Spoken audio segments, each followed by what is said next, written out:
Hey everyone, I just wanted to share a Silent Hill 2 theory I've had for a while now, and it doesn't seem like anybody has talked about it or thinks anything of it, but I wanted to share it, get your thoughts, leave a comment, and tell me what you think. There'll be slight spoilers for Silent Hill 1, definite spoilers for Silent Hill 2, possibly 3, I don't think so.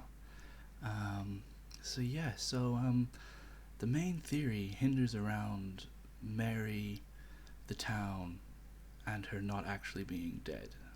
Now, before you quit the video, my idea is that when James smothers Mary, he's not actually killing her, but he ends up putting her in a coma. Possibly, a brain dead one or one with very small activity. And how, like Alessa from the first game, was in a coma and manifested the nightmare, this is also Mary. Now, I know there's debate on whether Mary was actually in the town or not, but either way, I believe the town's pull, and depending on whatever Mary's connection is to the town, the nightmare and dream, her restless dreams, manifested and is also what draws James to the town. Just like in Silent Hill 1, it's Alessa that creates the nightmare, not the playable character. Because James, as far as we know, is alive and well and is just a inverted commas regular guy. Um, there's also hints when you get to the hotel library about the occult books that possibly Mary was trying to find a cure in those occult books, and that's somehow how she's manifested the nightmare. That's something that I'm not too sure about, but that's how it goes. And so the nightmare that Mary creates is drawing James to the town, and she wants to punish James for, smothering her and putting her into the coma. And she uses Pyramid Head, one of the executioners we know, and she probably learnt of in the Historical Society as the executioner. So she's manifested Pyramid Head, and we know it's not just one Pyramid Head, there's at least two, possibly more. Because this idea that it's a reflection of James, well, why is there two then at the end? So I disagree with that completely, that Pyramid Head is actually a real, an historical position that the town had of an executioner would wear that hood, as we see the pictures in the Historical Society. And so she uses that imagery, that man, to come after James, to punish him. But every time Pyramid Head gets close enough to kill James and to punish him, her true love for James just can't bring her to kill him. And that's why, Pyramid Head ends up walking away, leaving him alone. She's scared him enough, she's, but she doesn't want to kill James, because she does love him, and we know she loves him from the end of her speech. We'll get to that in a minute. And so during the game you meet Maria, who looks a lot like Mary. Now, a lot of people have said, oh, Maria is James's idea of the perfect woman. But when you play the game, she's not a perfect woman. She can be quite snippy, quite mean to James. Why would he invent her? Yes, maybe to punish himself, but I believe that's Mary's manifestation of herself. Maria, this new, younger, cooler version of herself, what she thinks James wants. And so she's trying to get James's approval, trying to be beautiful again for James, not realizing that, no, James actually did love Mary. But it's this twisted idea. And then Pyramid Head constantly killing Maria over and over again could also be her punishing herself because she feels guilty and feels not worthy, but also a way to show James, look what you did to me.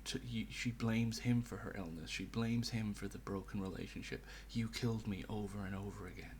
Like getting the sword straight to the gut. Like that's such an emotional metaphor, if you like. So that's what I'm thinking about Maria, is that it actually is Mary's manifestation. And then, speaking of the manifestations, we can look at the different monsters or creatures in the town. One of the most talked about is the leg monsters. How they have like 4 legs instead of 2 legs and 2 arms. And you see in the Pyramid Head scene where it is debated whether he's raping them or just dominating in some way. But either way, that's how Mary's feeling. She's just a pair of legs to him. That's how James made her feel. And then that's kind of re-emphasized in the same area where you find the mannequin with Mary's dress on it, and it's literally a light shining into James, and it's showing that all Mary felt was a prop, a pretty dress to him, that all he saw was the pretty dress, he didn't see her. And I think that again might be something that would go over James's head, so I don't see how that's James's manifestation. I mean, we could go into subconsciously he's manifested that, but again, this really speaks to me as it's Mary projecting this to James. The monsters that vomit on you appear to have their arms caught in a straitjacket, like how Mary feels trapped. She's trapped in the coma, she's trapped in the bed being sick. What her illness did, it held her back. It made her sick. She wanted to vomit on James. She blames him for this illness. Everything that went wrong. You can also see in the Mandarin, I believe they're called, monsters. They have lips on the end of these like big clubbed arms, and they're always underground. And so this could be Mary's actual voice, her lips, trying to reach James from the depths of her mind. And, you know, they hang from the grates, hanging on a kiss. She still loves James, she's still trying to speak to him, but in that coma, in where she is, in this nightmare she's in, she can't get to him.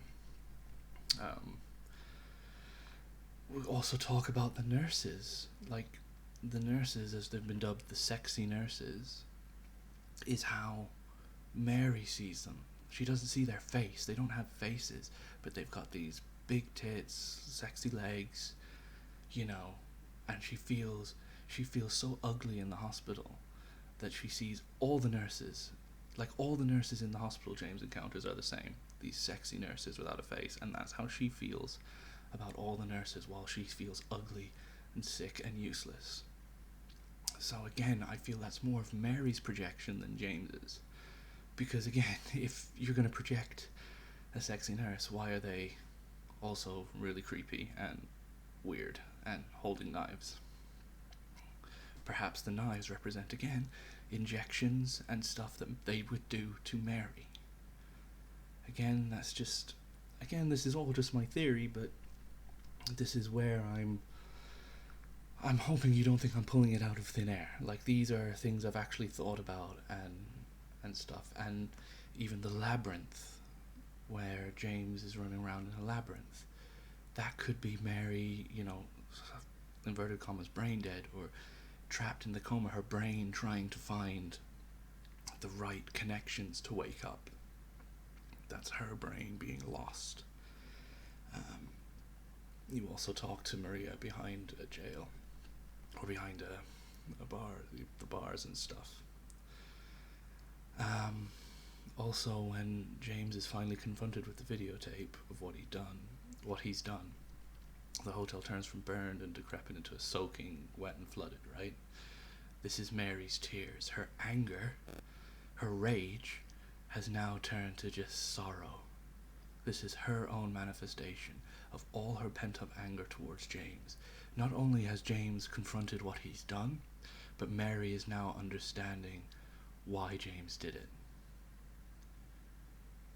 James was trying to put her out of her misery and trying to end it for both of them. Perhaps it was selfish, and perhaps she saw it as selfish. Again, this is my interpretation. And so it's her nightmare, not James's.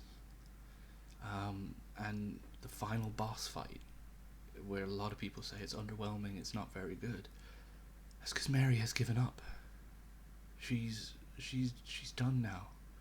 She's not torturing James anymore. Nightmare is already over.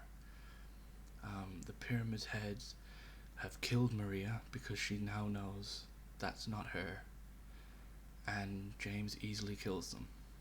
You know, they're not a difficult fight because they're not after him anymore. Mary has come to terms with it, and I think that's also emphasized in the speech she gives on your way to the final boss. When would she have said that to James? Was that in the letter? Or is that Mary talking to him as she's still alive? She's still in this coma. If she was dead, I don't see how she can talk to him. This is Mary finally letting go.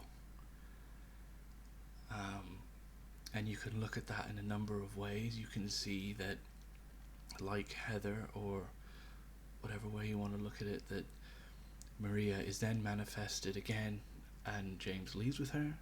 You've got the in water ending that shows that James is finally finished. He takes her comatose body, puts her in the car, and they kill themselves. I do think that this does hold up, and the rebirth ending could then be James doing whatever he can to bring Mary out of her slumber, out of her coma, and God knows what happens after that. I guess the only little thing I didn't touch on that I wanted to say was about how, you know, James is unfazed by like gross things. Like, he'll put his hand down the toilet and not worry about washing his hands. He'll put it down a dark hole or in weird gross things and not be too bothered. And this could also be part of Mary. Like, maybe James's hygiene wasn't the best and Mary blames him for getting her sick, something like that. I also think that could be part of it. But mainly I just wanted to share this, get people's reactions, tell me how I'm completely wrong. I love this game. I love theorizing about it. I love playing it, love talking about it. And yeah, what are some of the theories you think hold water but nobody's talking about? But hopefully you've gained something from this, or at least found it somewhat interesting. Hope I haven't bored you. And thank you so much for clicking on this video. Peace and good luck, everyone.